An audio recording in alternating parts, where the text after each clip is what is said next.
Republicans in the States are planning a mass rebellion against President Trump in a vote to release the Epstein files, with at least 100 expected to defy him in the House. This comes after a selection of emails were released yesterday, one of which alleged Mr. Trump spent hours at Epstein's house with a victim of sex trafficking. Let's get a word from Michael Yaki, US political analyst, former senior advisor to Nancy Pelosi. Michael, good afternoon to you, sir.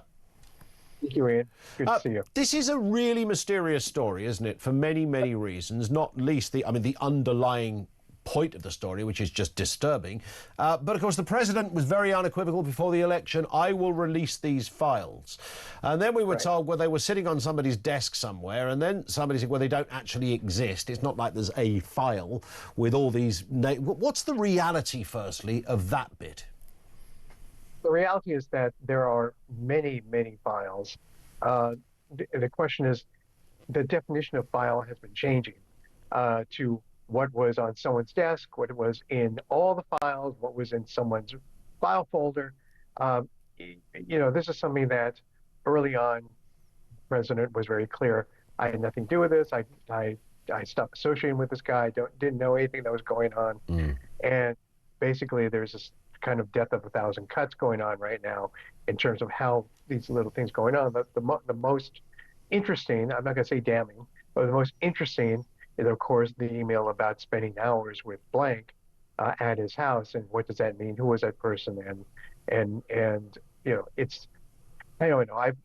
I've always thought that this was something that it was interesting. This is something that the hard right, the MAGA, wanted released, and the president was on board with all that. And now it's like, maybe not so much. And it's interesting because and obviously the White House press secretary was naming names yesterday at the conference, and news over here has as well. But I guess with Trump, it's because there's many strands to this story. It isn't just a case of, were you guilty of abusing somebody? Because that isn't the suggestion with Trump here. Virginia Giuffre, in her book, I think, even made that point, and had previously made that point before her death. But it's whether you knew, isn't it? That's also crucial. If you knew something was going on and said nothing. Exactly. And there's a couple emails, again, without context, you just don't know what they mean. But, they talk about the fact that he knew what was going on, quote unquote. Ghislaine told us so. All this kind of stuff that you just don't know. But yes, what did he know and when did he know it? In other words, the famous words from Watergate, cover-up is worse than the crime. And so the question is, was there really a cover-up? Is there a cover-up? It's not a good look when you say, I'm going to release everything, and then you decide I'm not going to release anything, and then you make it a partisan issue, as in, this is just Democratic thing, when it actually was your party that was pounding to get this stuff out. And you can see 100%. I mean, there's no denial. There's no way that he can row back from that. I mean, he literally said on multiple occasions, I will be the person that releases those files. Now, you might think, did he just say that because that's in the style of Donald Trump? I'll say it and I'll deal with the fallout later. Because he would have known that whilst he would be confident that he wasn't going to be accused of abuse, but that secondary point that we just discussed, he would also known that it would have come out that he must have been aware of what Epstein was like, way after this idea that he cut ties with him. Yeah, and again, there are inconsistencies, and you see this thing where in one Epstein email, he says he cut me out of the club. I was never a member of the club. He knew what Ghislaine was doing. I mean, what was the thing that he knew Ghislaine was doing? We knew that Maxwell was recruiting women all the time for Epstein.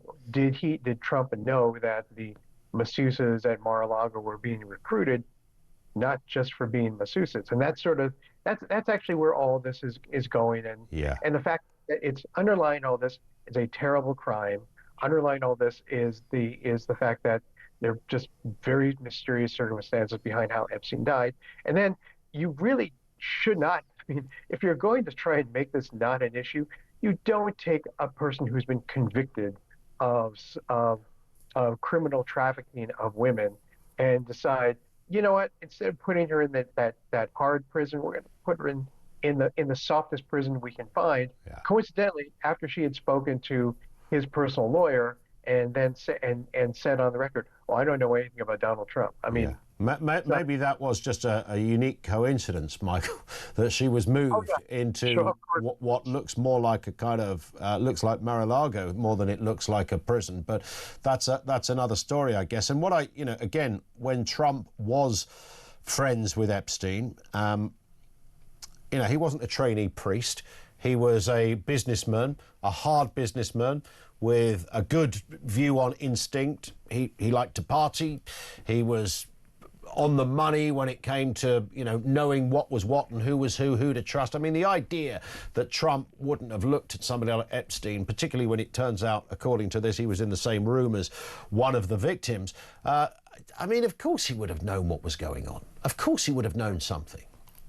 I mean, there was a whole attitude and sort of swinging era going on around that time. You remember Donald Trump emerging from the limousine for some Playboy TV special? Yeah. I mean, not on broadcast TV, but that kind of thing going on. So there was certainly a sort of an old boys thing going on with Epstein. The question is, did he know how young and what kind of women Epstein liked? And it's kind of hard to think, well, if you're around someone all that much, Yeah. and especially given how much Epstein was doing at the time with Maxwell, it defies a little bit of belief. Maybe you can willingly decide not to look at something going on, but the fact is, certainly the actions that the president has taken are not the actions of someone who doesn't mind that everything should come out.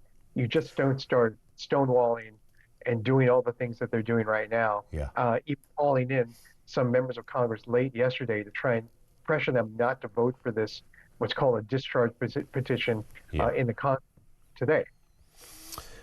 Indeed, and of course it should be said, Mr. Trump isn't the only person that's referenced in these latest sort of releases. And over the years, we know that lots of famous people, former presidents as well, Clinton knew Epstein. And again, did he know anything? No suggestion that he was involved in anything illegal, but it's did he know? And of course, the royal, formerly known as Prince, as also a guy. We never get tired of that gag, Michael. He's also mentioned in this latest drop.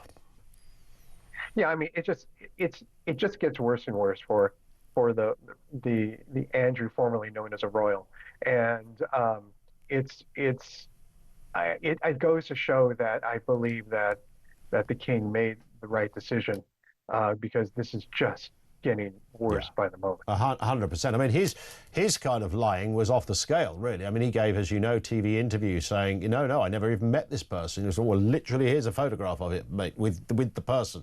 And, it's very hard to believe that he has no memory of somebody that apparently he met 3 times in that context. But perhaps we will never know until, I don't know, will the president finally release everything, do you think, Michael? I mean, is that still a possibility?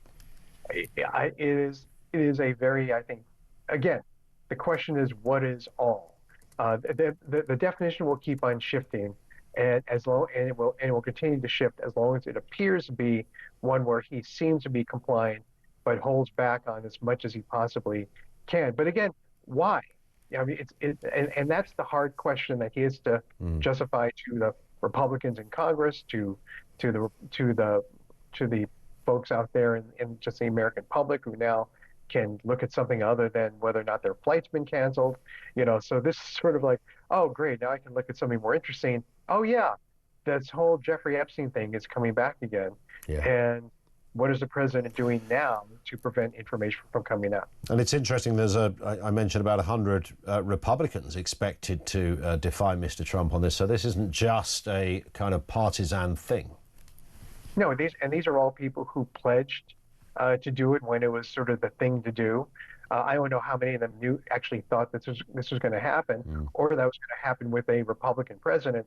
But kudos to them that they're sticking to their guns, and even despite very heavy pressure from the White House to not vote for that petition. But yeah. But these are people that told those who voted for them, this is what I will do and this is what I believe. So fair play for those guys sticking by it. Absolutely. Absolutely. Yeah. And it's interesting. I don't know. I mean, the White House press secretary, Caroline Leavitt, I mean, I don't know whether you'd fire her or hire her, because I think, you know, she's either absolutely brilliant at being able to spin with a straight face and toe the line in a way that, you know, very few people can, or she's cut from a very curious cloth. I don't know what to make of her, but, you know, in fairness, if you want someone batting for you, that's who you're going to have, right?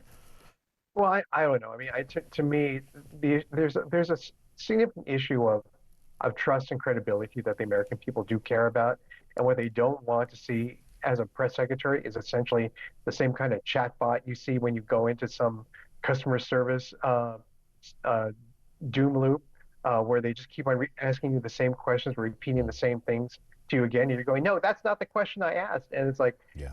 here, you have three choices. These are the choices I'm giving you. And that's essentially what she's doing. Now, is she good at it? Absolutely. But what does it mean in terms of ultimately the American people? Well, I think, you know, she did that all during the shutdown. She did that before the shutdown. The American people are not buying, or have not seemed to be buying it. The president's popularity is at an all-time low. So, you know, she's doing what the president wants, and Yeah. to that extent, what more could you ask of someone? Well, that's very true. Yeah, I guess that is the, you know, that's on the paycheck, isn't it? You know, and that's the title of the job, and she does it. Michael, great to have you on, sir. We will speak again, I hope. Michael Yaki, US political analyst and former senior advisor to Nancy Pelosi. Your thoughts on that? It is curious. Had Trump not said, I'll release all this stuff, we wouldn't quite be having this conversation. I mean, what other analysis could there be? And I'll ask this to, look, we've been talking a lot in the last hour, how we live in sort of strange times politically. We now live in an era where people in this country are almost as invested in Donald Trump or disinvested in Donald Trump as if he was their president. I mean, I've never seen or experienced that kind of narrative before, where he's referred to and cited and respected, worshipped even, in a way, as if he was, and criticised equally in a similar kind of way. And if you do criticise Trump, somebody comes at you like a Brit comes at you like you're criticising their dad, and you think, really? He's not even your president. He's a foreign country's leader. I mean, I hope we can have very robust opinions of our own. We could have particularly robust ones about someone else's, but surely we could all agree it's a bit weird that Donald Trump said, I'm going to release this stuff, and then doesn't.